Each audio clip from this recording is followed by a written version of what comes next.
biggest stories revolving around the 2026 FIFA World Cup has been ticketing. And this is going to hit football fans the world over pretty hard because FIFA has once again hiked ticket prices. And the worrying part, it doesn't stop at tickets alone. From visa bonds to rising travel costs to teams themselves facing financial burden. The most inclusive World Cup is starting to exclude the very people it was meant for. FIFA hasn't backed down. Instead, it has pushed prices even higher. Nearly $11,000 for a final ticket. Tier 2 tickets are now being sold for over $7,000, and Tier 3 witnessing a $1,600 hike. So, from September of last year until December, that ticket cost $6,370 on FIFA's ticket website.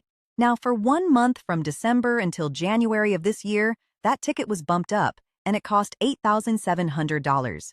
Now, in the fourth and final sales window that opened just April 1st, so 5 days ago, that ticket now costs almost $11,000, $10,990. So it has increased almost $4,000.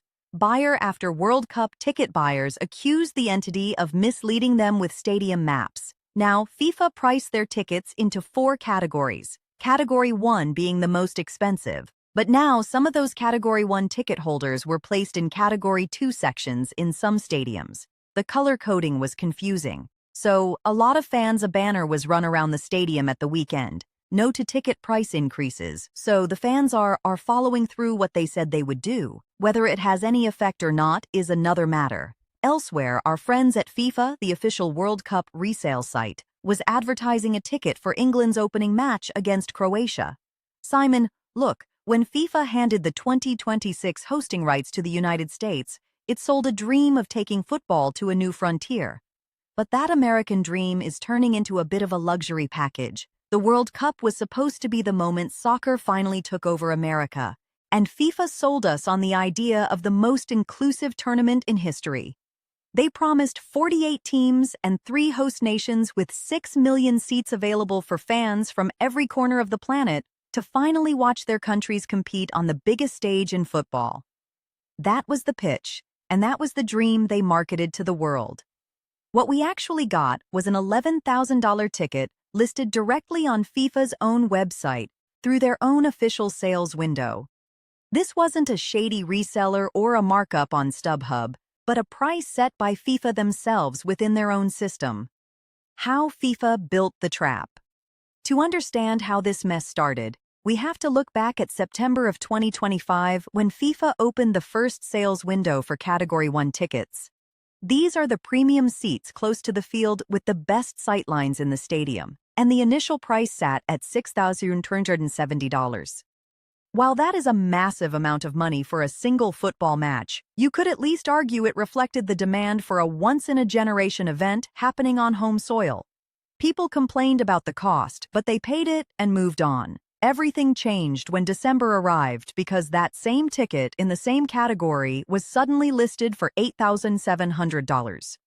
FIFA offered no explanation or methodology to justify why the price jumped $2,300 in just a few months, and they simply called it dynamic pricing before moving on. By the time the fourth and final public sales window opened in April of 2026, that Category 1 ticket hit $10,990. A single seat increased by over $4,600 in 7 months. Yet, FIFA continues to claim that prices merely reflect the market and high demand. Derek Howard is a sports law professor at the University of San Francisco who has been digging into these pricing practices across Europe and the United States. He doesn't think high prices are inherently illegal, but he argues that FIFA's specific position makes this a unique legal problem because they aren't operating like a normal sports team. If the Dodgers play 81 home games a year, prices fluctuate based on the matchup and fans have enough information to decide if a ticket is actually worth the cost. FIFA is doing the exact opposite by acting as the only seller while controlling the entire primary market through an algorithmic system they refuse to explain. Howard believes that combining a monopoly position with opaque pricing and deliberate scarcity tactics might actually violate California antitrust law. The situation looks even worse when you look at the resale market sitting underneath the primary sales. FIFA runs their own official resale marketplace, and before new legislation forced them to pull listings in Toronto, one seller on that platform listed a Category 3 ticket for $1.5 million. That is not a typo. And the fact that an 11 million listing could exist on FIFA's own platform with no cap or review proves their secure environment for fans is anything but safe. Fox Sports analyst Alexis Liss pointed out that empty stands would look terrible for the sport in the country, but that pressure hasn't forced FIFA to lower a single price. ESPN analyst Shaw Moore captured the frustration of the fans when he said the whole situation feels like a giant cash grab aimed at people who have been saving money for 4 years. FIFA seems to believe that outrage doesn't matter as long as the demand stays high. And with 5 million tickets already sold, their gamble is paying off. The only thing that seems to matter to the organizers is that the money keeps flowing in, and so far, nothing has stopped it. The Visa bond. Nobody warned you about the ticket price is just the first wall fans hit, and the second one is waiting right at the border.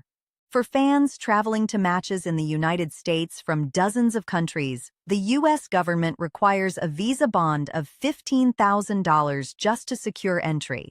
This isn't for your ticket or your hotel, but a bond you have to post before you've spent a single dollar on the trip itself. And you forfeit the whole thing if you overstay your visa by even a day.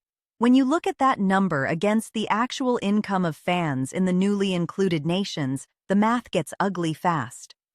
Senegal qualified for this tournament, and their fans are desperate to come.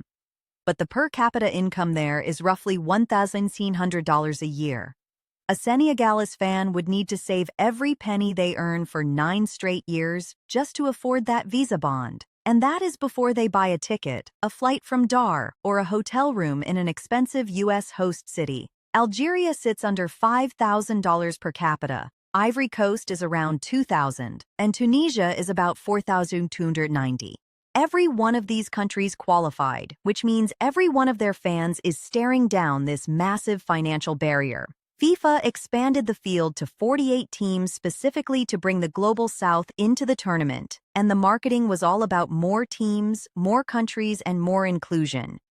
Smaller nations that never had a shot at qualifying were suddenly in the mix. But what the organizers didn't tell those fans is that the financial architecture surrounding the tournament makes it functionally impossible for most of them to actually attend.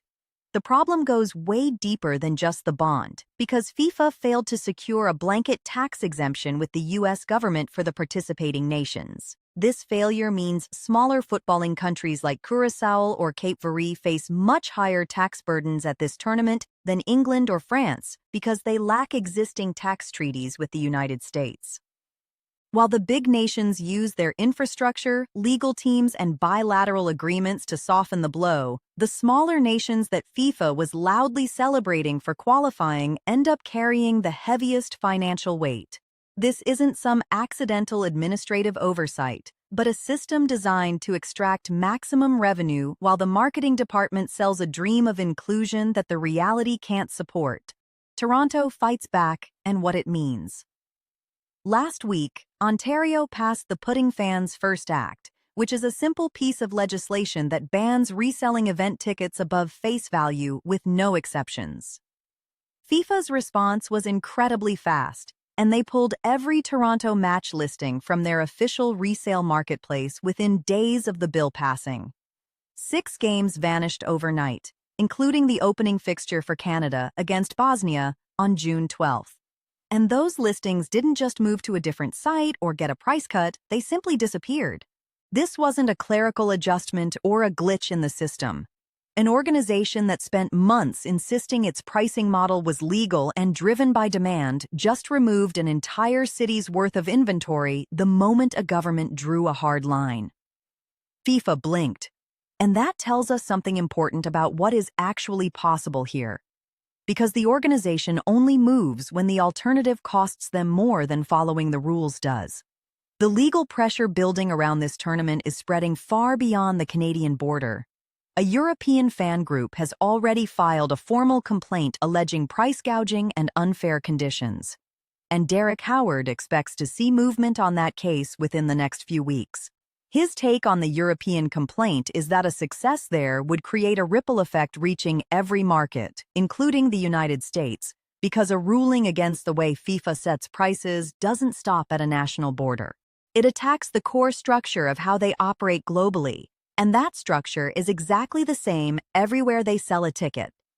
In the US, Howard has identified 3 specific routes that could force FIFA to change its tune before the tournament even begins. State attorneys general, especially the one in California, have the standing to file under state anti-rust law and seek an injunction against the current pricing model.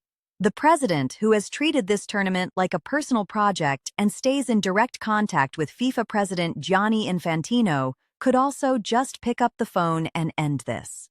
Finally, private consumer lawsuits modeled on the European complaint could seek both an injunction and full refunds for fans who already paid prices that Howard considers legally indefensible. We have 3 pressure points running at the same time with a hard deadline of June 11th.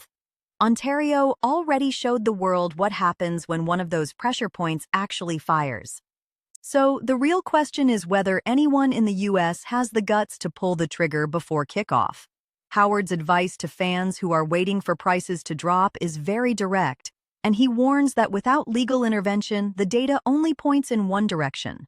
More than 5 million tickets are already sold out of an expected 6 million, which means the supply is almost gone, and FIFA has no reason to lower prices when the seats are filling up anyway. Waiting for a better deal isn't a strategy. It's just a gift to FIFA.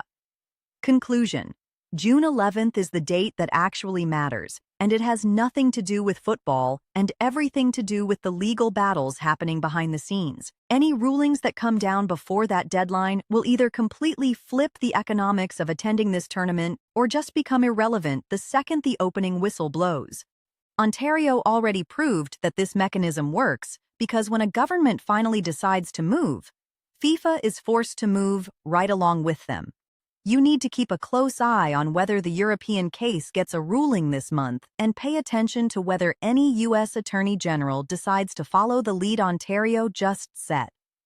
Those 2 specific decisions are what determine if the fans who built this sport actually get to sit in the stadium or if they'll be stuck watching from a screen. The moment either of those decisions drops, I will have full coverage for you right here. Hit subscribe and turn on those notifications so you don't miss the update. And make sure to drop your prediction in the comments. Do you think FIFA gets forced to cut prices before June 11th, or do they manage to run out the clock?